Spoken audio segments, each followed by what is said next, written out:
Bonsoir Emmanuel Le Chypre. Bonsoir Claire. On va forcément parler des chiffres du chômage. Oui. Ils sont tombés ce soir et bonne surprise puisque pour le mois de décembre, ces chiffres se stabilisent. Est-ce que c'est le début de l'inversion qui a été promise par le président de la République ?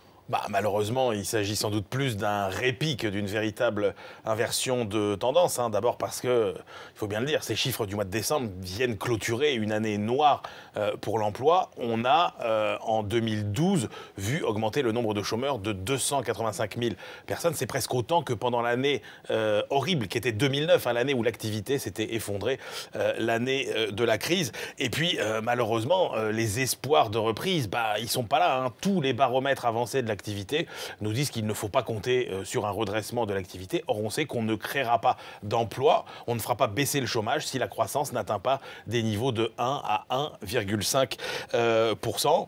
Ça veut dire que, oui, le chômage va sans doute continuer à augmenter au cours des mois qui viennent. C'est simple, on est en train de vivre la troisième période la plus longue de hausse du chômage, quasiment depuis la Deuxième Guerre mondiale.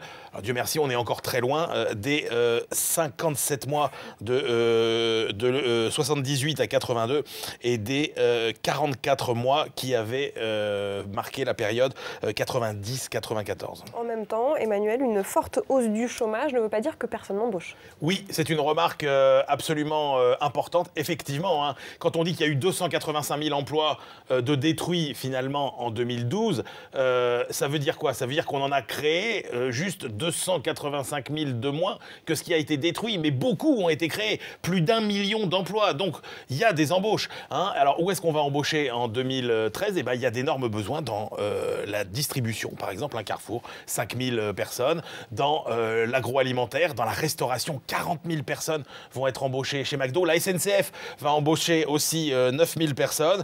Les nouvelles technologies, évidemment, n'oublions pas, 25% des emplois créés tout au long de ces dernières années. L'aéronautique, évidemment, Airbus avec notre grand fleuron, là encore plusieurs milliers d'emplois. Donc, le mot d'ordre, c'est pas de découragement. Et pour terminer, le chiffre du jour.